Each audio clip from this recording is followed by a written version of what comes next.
Desde aparatos diseñados para salvar el mundo, a máquinas que expanden la mente o máquinas que empequeñecen el mundo. La evolución de ordenadores centrales, ratones y menús.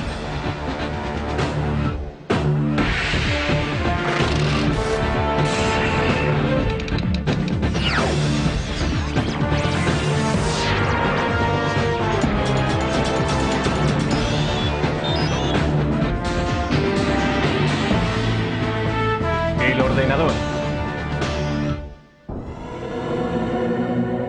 ha revolucionado la manera en la que trabajamos, jugamos, viajamos y nos comunicamos. Afecta cada parte de nuestras vidas.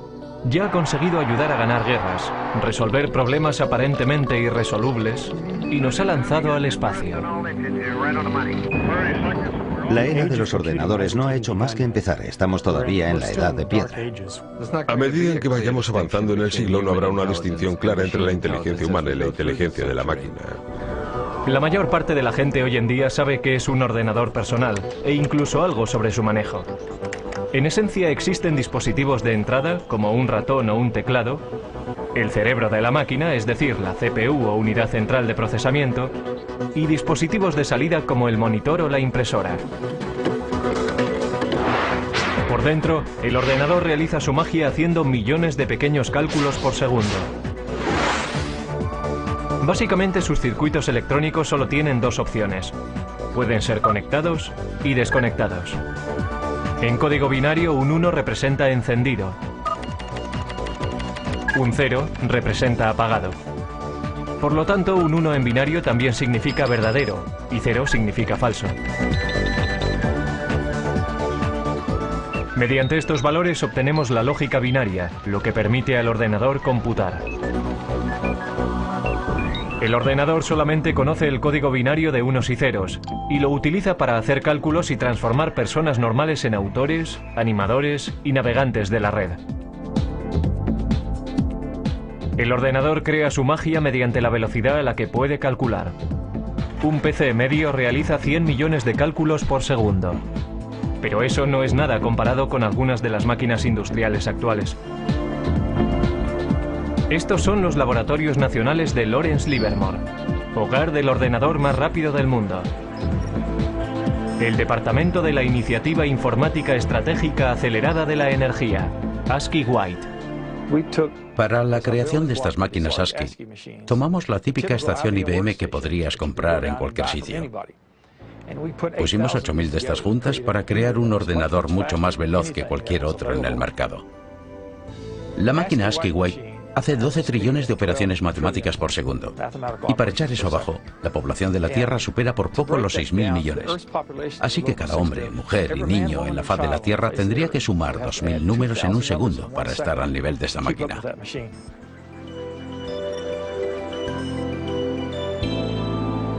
Como si fuera el guardián del silicio, el ASCII White está dedicado al servicio del país.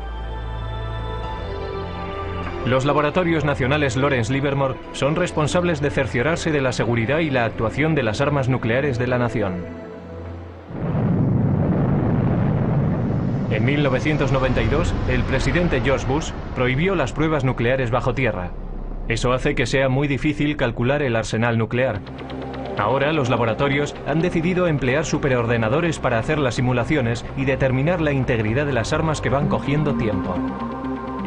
Si se piensa en un arma nuclear y todos sus componentes, se empieza a comprender qué difícil es el proceso. Tenemos que ser capaces de simular cada una de las partes, la física que tiene lugar dentro de ellas. Estos simulacros son tan complicados que incluso a un ritmo de 12 trillones de cálculos por segundo llevarían semanas completar una prueba. El ordenador también tiene el poder de modelar moléculas. Esto ayuda a los científicos a diseñar experimentos antes de ir al laboratorio y entender cómo podrán ser los resultados. La manera más efectiva de obtener información del ordenador a la mente humana es mediante muestras visuales. Un enorme número de vídeos expositores de alta resolución convierte el infinito número de unos y ceros del ordenador en un increíble tapiz pixelado. Necesitamos ver el contexto, ser capaces de entender cómo encaja todo y después utilizamos esta simulación en una escala muy fina, en un bloque, un elemento para nuestras simulaciones más grandes que cubren un mayor volumen de espacio o un sistema mucho más grande. Sin estas paredes no seríamos capaces de entender este simulacro. Paradójicamente, mientras la tecnología va haciéndose más pequeña, los superordenadores como el White siguen ocupando todavía un gran espacio y una atención especial.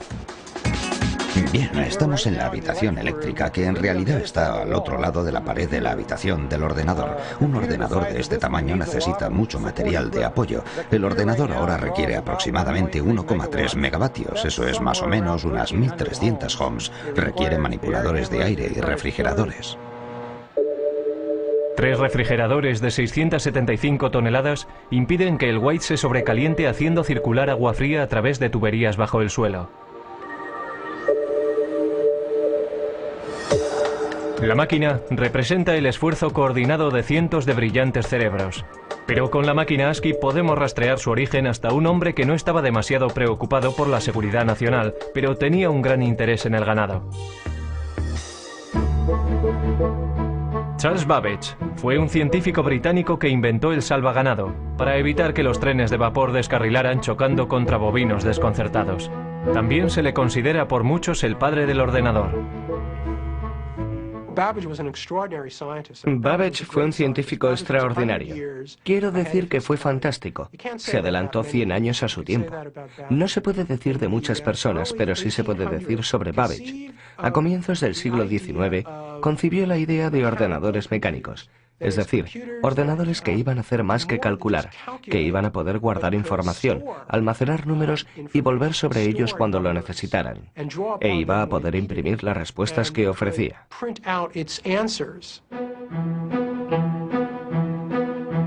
Como científico, Babbage confiaba plenamente en la precisión de tablas matemáticas, logaritmos y tablas de gravedad.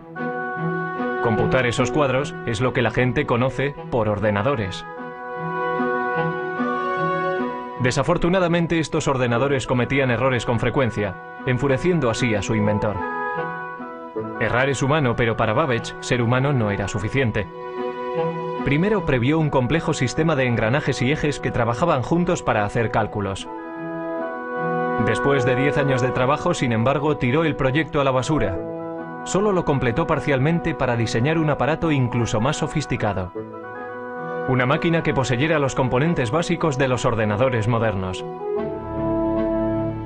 Las tarjetas perforadoras le proveían las entradas.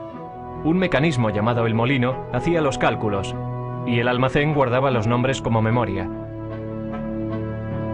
Lo llamó el motor analítico. El motor analítico hacía cálculos mecánicamente. Después de introducir los datos, el mecanismo tenía que ser accionado por una manivela, haciendo girar cientos de engranajes intrincados, ejes y ruedas numeradas para calcular los resultados. Babbage anticipó que la máquina de 15 pies de altura funcionaría a vapor por su tamaño. Pero Babbage nunca construyó una máquina. Su protoordenador se colapsó antes de que pudiera completarlo. Fue víctima de herramientas imprecisas y de la falta de fondos. Todo esto ocurrió 100 años antes de que se volviera a concebir la idea de un aparato así. Alentado por una eclosión de población en América, el siguiente paso en la evolución del ordenador vino al final del siglo XIX, cuando oleadas masivas de inmigrantes amenazaban con sobrecargar el censo americano de 1890. En 1887, la oficina del censo todavía llevaba la cuenta del recuento de 1880 a mano. Desesperados suplicaban por otra forma de tabular los resultados. Entonces fue cuando un anterior inspector del MIT llamado Hermann Hollerith introdujo una serie de máquinas que harían que el recuento del censo fuera tan fácil como contar 1, 2 y 3. Cada persona estaba representada por una tarjeta. Los individuos tenían que perforar las cajas relacionadas con su edad, sexo, raza y profesión. Los trabajadores del censo entonces introducían las tarjetas perforadas en las máquinas. La tabulación se hacía con electricidad. Al utilizar clavijas eléctricas, los resultados se registraban en una serie de diales, como si fueran relojes. Otras máquinas separaban las tarjetas. Las máquinas de Hollerith aceleraban de forma vertiginosa el procesamiento de la información. En solo 6 semanas se había hecho el recuento del censo de 1890 de 62.622.250 habitantes. Entonces Hollerith continuó comercializando ese invento. Se dio cuenta de que el censo era un gran cliente, pero seamos realistas, si solo recibes un pedido una vez cada 10 años. Entonces salió y consiguió hacer negocio entre los ferrocarriles, por ejemplo, y formó una compañía que finalmente se convirtió en la base para la IBM. La invención de Hollerith fue un hito en el camino de lo mecánico a lo digital. Pero todavía faltarían 50 años y el poder destructivo de una guerra mundial para que arrancara el primer ordenador verdadero. Antes de los años 30, los aparatos mecánicos computacionales se utilizaban para seguirle la pista a la población, pasajeros de tren y archivos de seguros de vida. Pero los primeros ordenadores digitales electrónicos se construyeron con un objetivo mucho más persuasivo en la mente: ayudar a ganar una guerra mundial. Una de las máquinas más tempranas se propuso por los británicos para romper el código alemán, conocido por Enigma. Con ello empezaron a creer que se podía ganar la guerra.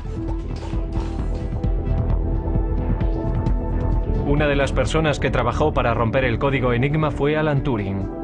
Su trabajo antes de la guerra ayudó a establecer la base teórica para los ordenadores que se construyeron en los 40.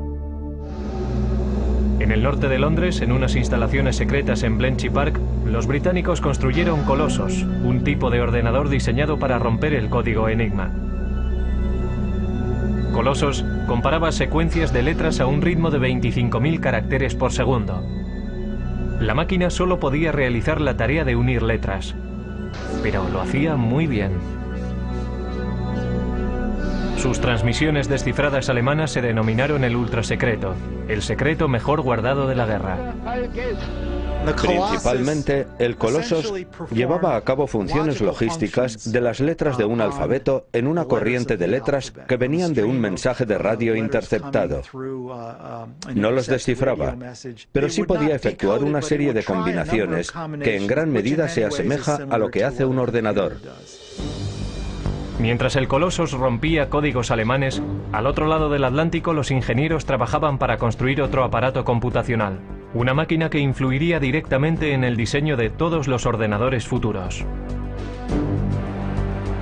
América era un centro neurálgico productor de instrumentos de guerra, pero para 1943 había una escasez crítica de un componente sorprendente de la máquina de guerra: tablas de disparos para piezas de artillería. Estas tablas permitían a los artilleros apuntar sus armas correctamente en gamas diferentes, altitudes, temperaturas y condiciones del viento.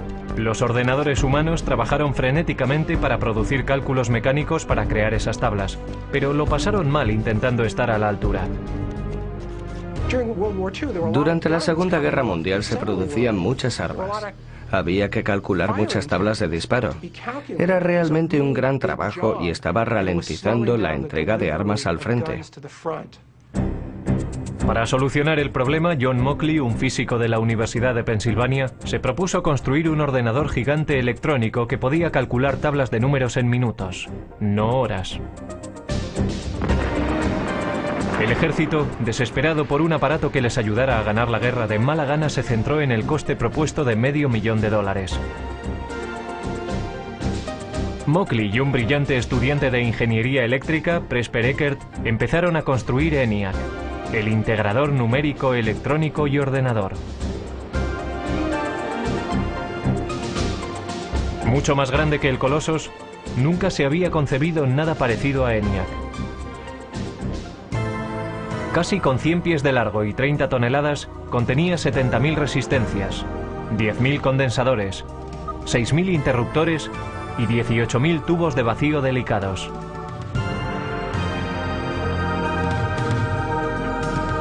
Los tubos funcionaban como bombillas. En una máquina cabían 18.000 tubos, por lo menos uno tenía que cambiarse cada pocos minutos. Después de 2 años de trabajo intenso, el equipo completó el ENIAC. 3 meses después, los japoneses se rindieron. Aunque no pudo acabarse a tiempo de ayudar a acabar la guerra, ENIAC fue una máquina maravillosa. Podía realizar 5.000 sumas, 357 multiplicaciones y 38 divisiones cada segundo. Lo interesante sobre ENIAC es que tenía una capacidad de propósito general. Podía reconfigurarse para solucionar otros problemas. Y nunca hubo ningún problema para encontrar trabajo para ENIAC. Todos los servicios armados exigían tiempo para poder usarlo, también clientes industriales y universidades. Así que se le mantuvo ocupado hasta bien entrados los 50. Pero a ENIAC, la máquina más compleja de su tiempo, todavía le faltaban muchas de las cualidades de un ordenador moderno. Su memoria era muy primitiva y solo podía almacenar un máximo de 20,10 números decimales. Tenía que recablearse laboriosamente cada vez que se programaba. Y no podía tomar decisiones lógicas basándose en sus cálculos.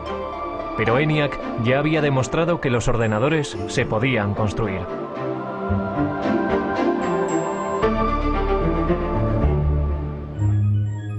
Justo antes del final de la Segunda Guerra Mundial, John von Neumann, un consejero de Ecker y Moseley en el proyecto ENIAC, escribió un ensayo que iba a influir de forma definitiva en el siguiente paso del diseño de ordenadores. Von Neumann poseía una memoria fotográfica y era uno de los científicos principales enrolados en el proyecto Manhattan. El artículo de von Neumann delineaba la estructura de un ordenador moderno. El diseño comprendía una unidad de procesamiento y una unidad de control, memoria, entrada y salida. Pero lo más importante en la evolución de los ordenadores tendría su capacidad de programación internamente en su memoria. Internamente contenía programas para darle al ordenador su potencia y versatilidad, porque un programa interno puede modificar lo que hace, basándose en los datos o los resultados de las computaciones. El trabajo de von Neumann proponía una máquina que realmente poseyera una capacidad general de propósito. En su trabajo describió los atributos del ordenador, cómo tenía que organizarse de forma lógica. Esto es, necesitaba tener un procesador central donde los cálculos se pudieran llevar a cabo. Necesitaba una memoria donde los datos de programación pudieran ser almacenados. Y necesitaba tener una unidad de salida y una unidad de entrada de algún tipo. Trazó el plan lógico, el mapa para un ordenador, y señaló la dirección que había que tomar para el futuro. La idea para almacenar programas internamente era la última llave para desarrollar el verdadero ordenador con un propósito general. Pero si fue o no la idea de von Neumann es algo que se ha debatido con vehemencia recientemente. Ecker y Moseley, que habían trabajado con von Neumann, dijeron que habían formulado programas internos como parte rutinaria de su trabajo al construir ENIAC. Sin embargo, Ecker y Moseley no fueron incluidos como autores en el artículo y se sintieron traicionados. Pero al darse cuenta de que el ordenador encontraría un lugar en el mundo de los negocios, Ecker y Moseley formaron su propia compañía. Empezaron a trabajar en una máquina que llamaron UNIVAC, Ordenador Universal Automático. A diferencia de sus predecesores, UNIVAC era una máquina amable, diseñada para solucionar problemas científicos o militares. Podía diseñarse para satisfacer varios propósitos. El UNIVAC también constituía el primer ordenador en poder fabricarse en masa y venderse comercialmente. La máquina podía ser programada para toda una serie de tareas de procesamiento de datos como nóminas, inventarios y facturación. Unidades de cinta compactas y magnéticas almacenaban datos y los resultados se imprimían automáticamente. Todavía muy poca gente entendía qué grado de utilidad tendría un ordenador. Esa percepción cambió drásticamente en la noche electoral de 1952, cuando la CBS utilizó el UNIVAC para predecir el resultado de la carrera presidencial entre Eisenhower y Adelaide Stevenson. Los sondeos decían que la carrera presidencial estaba muy justa. El UNIVAC calculaba de otra forma. Los ingenieros introdujeron los resultados de los precintos seleccionados del este, antes de que cerraran los colegios electorales en el oeste. Los expertos pensaron que había sido una carrera muy apretada, pero el UNIVAC predijo una victoria electoral arrolladora para Eisenhower. Incluso la CBS no creyó lo que decía el ordenador y dudó en dar a conocer sus resultados. Pero al final el UNIVAC tenía razón. El poder y la utilidad del ordenador habían sido probados. Después del éxito del Univac, varias empresas empezaron a ver un futuro en el desarrollo de los ordenadores. IBM empezó a darse cuenta de que los ordenadores serían cada vez más pequeños, más baratos y más fáciles de manejar, y que habría un lugar en los negocios para estas máquinas que, desde luego, a la larga, sustituirían a la tecnología de las tarjetas perforadoras. Para comienzos de la década de los 60, IBM dominaba el gran mercado de los ordenadores. Los negocios empezaban a depender de los ordenadores. Las máquinas se iban haciendo cada vez más pequeñas, gracias al cambio de tecnología de tubo a los transistores, a la tecnología de los transistores. Y la carrera hacia la Luna iba a hacer que los ordenadores fueran aún más pequeños. En 1961, Norteamérica iba a la zaga de Rusia en la carrera por el espacio. En el incesante intento de ganar a los rusos, el objetivo de la NASA era que el hombre llegara a la Luna. No iba a resultar fácil. Cuando comencé a trabajar en la NASA en 1962, el primer día me dieron una regla de cálculo de 20 inch. Nuestros cálculos se hacían principalmente en calculadora de bolsillo. Teníamos un número de personas a las que asignábamos nuestras hojas de datos, y su trabajo consistía en trabajar con sus pequeños cálculos. Pero los astronautas no podían confiar en reglas o calculadoras de bolsillo en el espacio. La misión requería un ordenador guía sofisticado. A principios de la década de los 60, sin embargo, una máquina tan potente como la que necesitaban ocupaba toda una habitación. La NASA intentó reducir el tamaño del problema. Afortunadamente, el primer gran avance en el camino a la miniaturización ya había tenido lugar. En 1947, 3 científicos en los laboratorios Bell inventaron el transistor. Un transistor ejecutaba la misma función de encendido y apagado que los tubos de vacío, pero era mucho más pequeño y más fiable. Los transistores se hacían con silicio y cable diminuto. El silicio es un semiconductor. Si se aplica un voltaje pequeño, se comportará como conductor, permitiendo que pase una corriente entre los cables. Si no hay voltaje, actuará más como un aislante bloqueando la corriente. Esta característica del silicio es lo que permitió a los transistores hablar el lenguaje binario de los ordenadores. Y harían del silicio la base para la industria de estos. El siguiente paso en la miniaturización tuvo lugar en 1959, cuando Robert Noyce y Jack Kilby, ingenieros para fabricantes rivales de transistores, llegaron a los mismos avances de forma independiente y que conducían a la misma idea revolucionaria. Toda una red de componentes electrónicos, transistores y todo incorporado en un solo chip de silicio. La gran innovación en la electrónica se llamó el circuito integrado. En 1969, 5.000 circuitos integrados componían el corazón de cada uno de 2 ordenadores idénticos. Uno en la órbita lunar y el otro en la Tierra. Para su tamaño, estos eran los ordenadores más potentes de la Tierra. Mientras Neil Armstrong daba un pequeño paseo en el polvo lunar, Ted Hoff, un ingeniero con la compañía de chips Intel, estaba dando un gran paso en el proceso hacia la miniaturización. Estaba desarrollando una idea que pondría todo el ordenador en un chip de silicio, el microprocesador.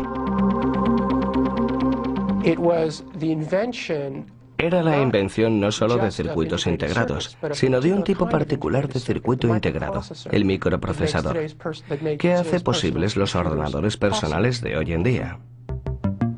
A Hoff le habían encargado diseñar 12 circuitos integrados por separado para fabricar una calculadora japonesa. Sugirió colocar toda la unidad de proceso en un chip y programarlo como un ordenador. Intel desarrolló la idea y para 1970 tenían un modelo de microprocesador. Los ordenadores estaban en el camino para hacerse más pequeños.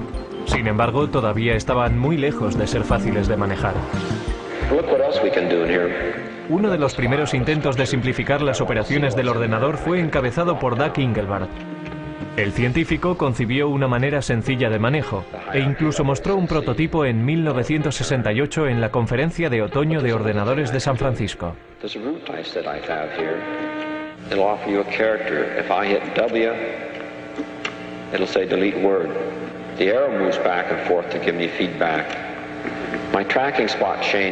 Soldando un teclado y un aparato para señalar que llamó ratón, Engelbart trabajaba con un ordenador a 30 millas de distancia, unido por microondas, y demostró que se podía procesar palabras en un hipertexto. Muchos en aquella audiencia se fueron a casa realmente inspirados, pero solo un grupo iba a completar la visión de Engelbart. Ese grupo estaba a muy poca distancia, en Xerox PARC. Xerox creyó que el futuro podía estar en los ordenadores y comenzó a construir una máquina de fácil manejo. En 1973, Xerox introdujo el Alto, que incorporaba muchas de las innovaciones en ordenadores personales que hoy en día damos por supuestas. El Alto tenía un ratón, una interfaz gráfica, estaba construido de forma interconectada e imprimía en una impresora láser.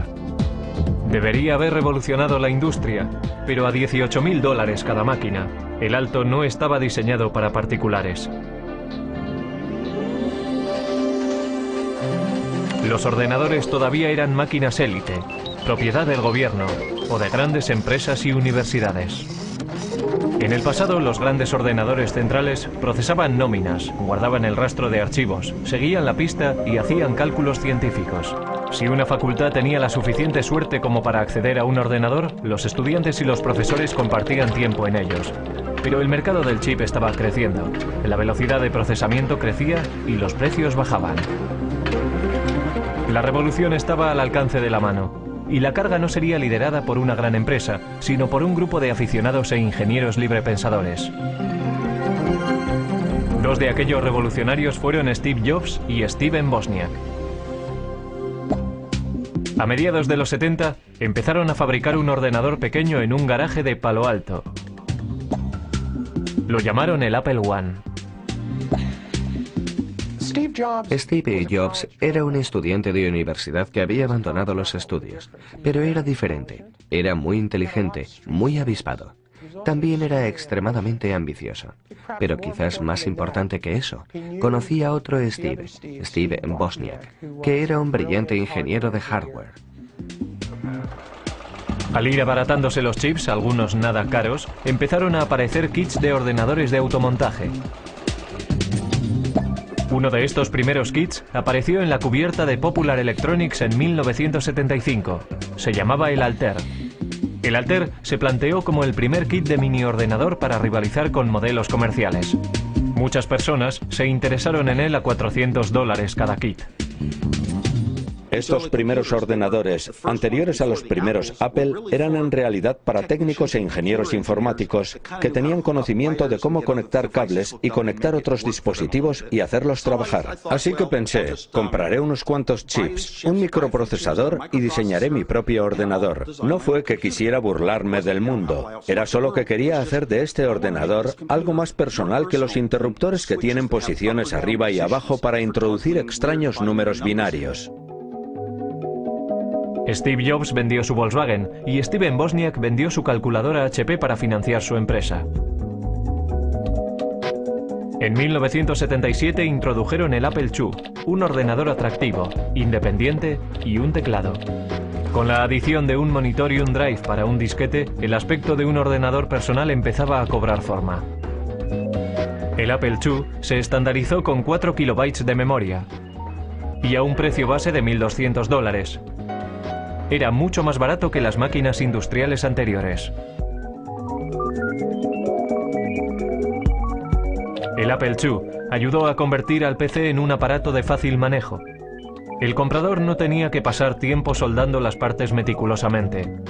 La persona podía inmediatamente empezar a programar el ordenador o comprar software desarrollado por florecientes compañías de software.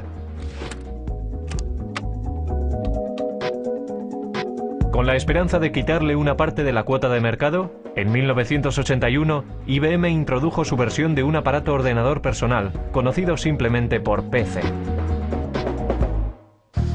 Las ventas continuaron creciendo a principios de los 80. Pero antes de que el ordenador personal inundara todo el planeta, la máquina todavía había de simplificarse para el usuario, algo que cualquiera pudiera manejar. Los primeros ordenadores Apple, igual que los tempranos ordenadores personales, no tenían interfaces gráficas, no tenían ratones. Tenían lo que se conoce como una interfaz con línea de comandos. Esto es, uno tecleaba las instrucciones en el ordenador y las instrucciones aparecían como texto en la pantalla. Inspirados por el trabajo llevado a cabo en Xerox PARC, Apple tomó muchas de las mejores características de los ordenadores de Palo Alto, como la interfaz gráfica y el ratón, los mejoró y fabricó una máquina al alcance del bolsillo. Apple introdujo el ordenador Macintosh en 1984. Lo que hizo que el Macintosh fuera un ordenador fácil de usar era su sistema operativo y sus aplicaciones, conocido como software. El software es la lista de instrucciones que le dicen al ordenador lo que tiene que hacer, si tiene que comportarse como un tratamiento de textos o como una hoja de cálculo. Cada vez más, el software dominaba los avances que se hacían en la informática.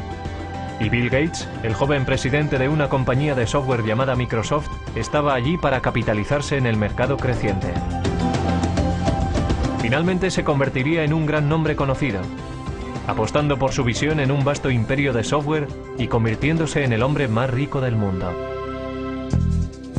De vuelta a 1981, IBM decidió utilizar el sistema operativo de Microsoft, conocido como PC-2. Mientras iban surgiendo los primeros clones de IBM en el mercado, Microsoft era libre para vender el sistema MS-2 para también rivalizar con las compañías de ordenadores. IBM no intentó aferrarse al software y al hardware y tenerlos en dos compañías diferentes. Era genial para Microsoft. Todo el mundo podía venir y construir un ordenador Intel y Microsoft tenía el sistema operativo.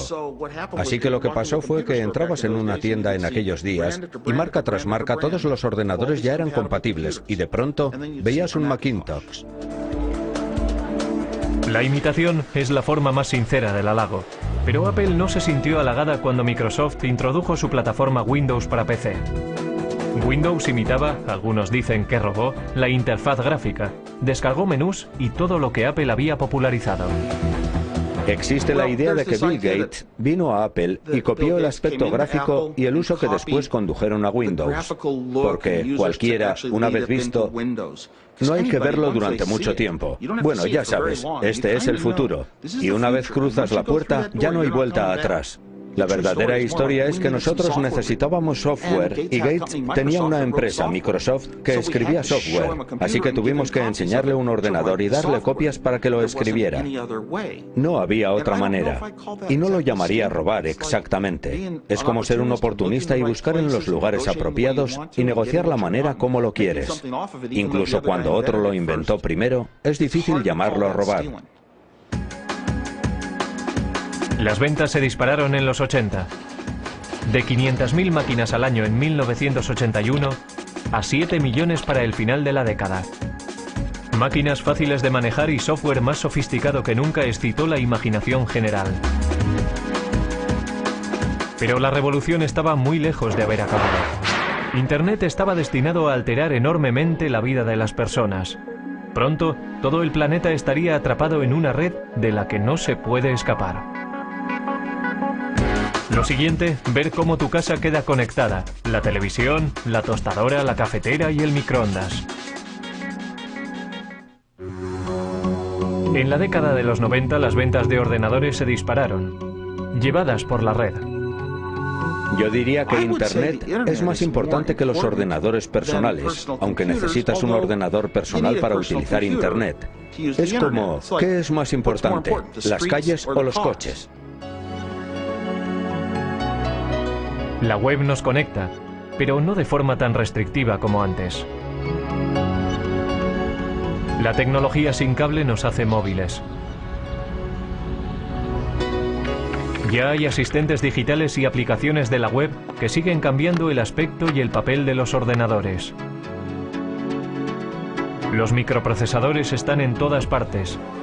La línea divisoria entre ordenadores, teléfonos móviles y otros productos electrónicos es muy difusa.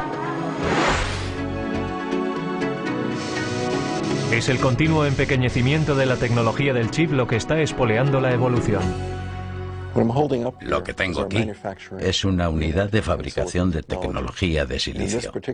Y este ejemplo concreto es una lámina de microprocesador de Pentium 3. Eso es más o menos de 8 inches de diámetro. Y tiene capacidad para 200 microprocesadores Pentium 3.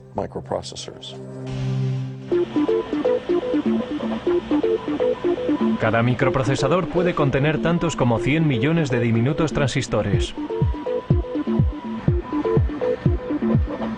Los chips se fabrican mediante un proceso llamado fotolitografía. Los fabricantes de chips empiezan por ponerle a una lámina de silicio una capa de un material fotosensible.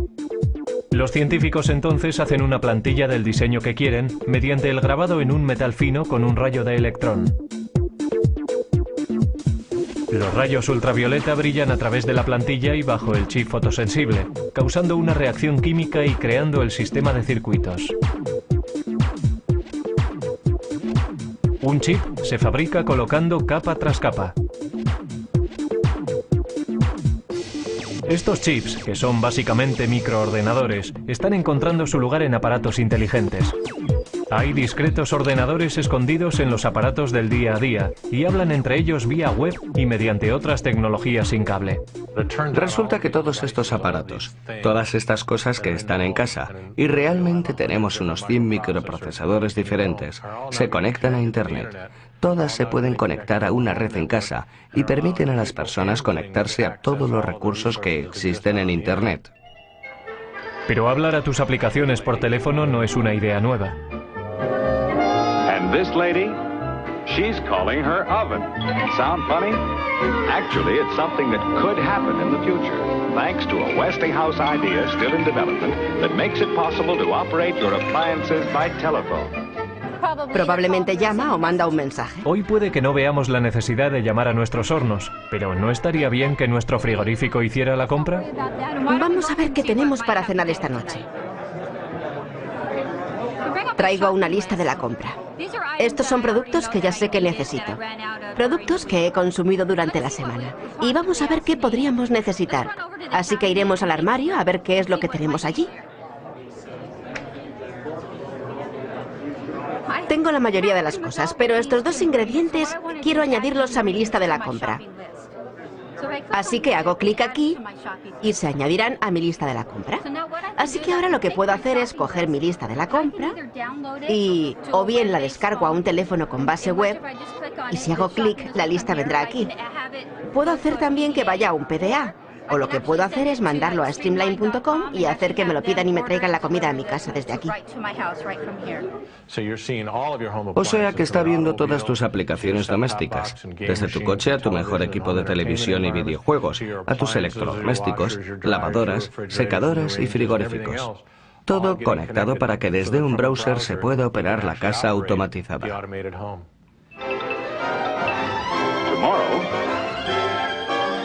Westinghouse telephone control may allow you to feed your pets, open or close your windows, operate any of the appliances in your home, even if you're miles and miles and miles away. Si estás fuera de casa y viene alguien y toca la puerta cuando está conectada, alertará a mi teléfono. Entonces estoy fuera y desde mi teléfono puedo hacer varias cosas. Puedo llamar a mi casa, hablar con la persona, puedo descargar la imagen de quién es, puedo ver si es uno de mis hijos que se ha olvidado la llave, puedo ir más allá con mi teléfono porque puedo controlar la puerta y dejarles pasar. A continuación, ordenadores del futuro que disparan la mente. Dentro de 10 años los ordenadores no serán objetos que trasladamos de un sitio a otro. Estarán en nuestras gafas lanzando imágenes directamente a nuestra retina. Siguiendo una tendencia antigua en el mundo de los ordenadores, las cosas se están haciendo más pequeñas. Mucho más pequeñas. Hewlett-Packard está trabajando en un ordenador molecular. El Dr. Stan Williams planea utilizar moléculas en lugar de unos y ceros eléctricos para hacer funcionar un ordenador. Por supuesto que un interruptor es algo que puedes encender y apagar, así que si piensas en una pared de interruptores, la gente habla del mecanismo de apretar un botón que se llama flip-flop de conmutación. La manera en que las moléculas se modifican es simplemente mediante el cambio de forma. Cuando tienen una forma están encendidas, cuando tienen otra forma están apagadas. Una corriente eléctrica podría apretar el interruptor mecánico, convirtiéndolo en el mecanismo fundamental de la informática digital. Pero, ¿cómo se conecta todo? Trabajamos duramente en lo que se conoce en la comunidad científica como kits para montar uno mismo. En otras palabras, sabíamos que sería demasiado caro y muy difícil de construir cables diminutos del tamaño de moléculas usando las técnicas estándar de la litografía y el grabado. El Dr. Williams y sus asociados desarrollaron cables moleculares paralelos, cada uno de 2 átomos de lato y 8 átomos de ancho. Resulta que no planificaron ni redactaron estos cables. No les dijimos dónde tenían que ir en ningún caso. Esencialmente depositamos una pequeña cantidad de iridio en una superficie de silicio, lo calentamos y se produjo una reacción química entre los dos materiales, y el resultado de la reacción química fue una serie de cables que ven detrás de mí. El Dr. Williams previó construir ordenadores moleculares mediante la retención de moléculas individuales entre 2 juegos de cables. Con este tipo de memoria molecular podríamos construir tanta memoria en cualquier cosa del tamaño de una uña. Podríamos almacenar fácilmente toda la biblioteca del Congreso en ella. Otras investigaciones están trabajando en futuros ordenadores que puede que utilicen ADN o incluso partículas de cuanto. Con el almacenamiento masivo y el poder verdadero de la informática, la siguiente generación puede que sean ordenadores modelados según el cerebro humano. La inteligencia artificial en la ciencia y en el arte de fabricar ordenadores hace cosas que nosotros consideramos que requieren la inteligencia humana. Estamos desarrollando sistemas que pueden ser parejos o incluso superar a la mente humana dentro de nuestros dominios. Si se trata de jugar al ajedrez, diagnosticar una enfermedad, guiar misiles crucero a través de terrenos, tenemos un sistema que puede operar al nivel humano dentro del marco de estas tareas definidas. Lo que no tenemos todavía es sistemas que puedan entender el lenguaje humano con la flexibilidad de los humanos. Eso llegará. Alan Turing fue un arquitecto informático temprano que trabajó para desmontar el código Enigma durante la Segunda Guerra Mundial. En 1950 previó un tiempo en el que los ordenadores podrían ser capaces de pensar. Cuando el superordenador Deep Blue de IBM ganó al campeón del mundo de ajedrez Garry Kasparov, algunos perdieron el respeto al juego. Pero otros reconocieron que esto era un signo de que las máquinas inteligentes llegarían.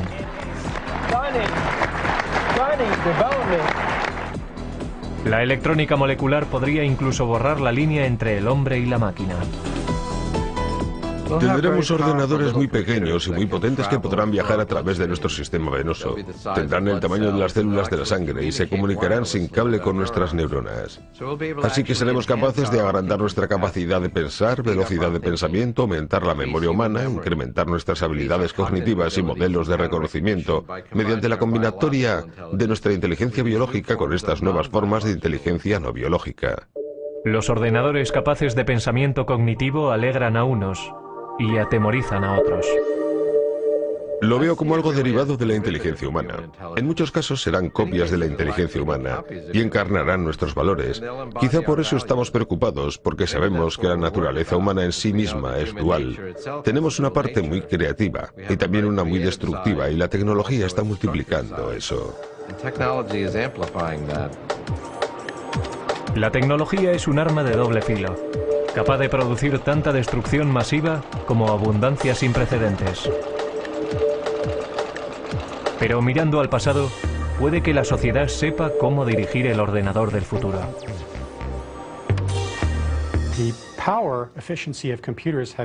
El poder eficaz de los ordenadores se ha incrementado por un factor de 100 millones en tan solo 50 años. Tan sorprendente como esto, nuestros estudios en física fundamental nos dicen que debería ser posible aumentar aún más el poder eficaz de los ordenadores por otro factor de 1 billón más de lo que son hoy. Lo que eso me dice es que la edad del ordenador no ha comenzado aún.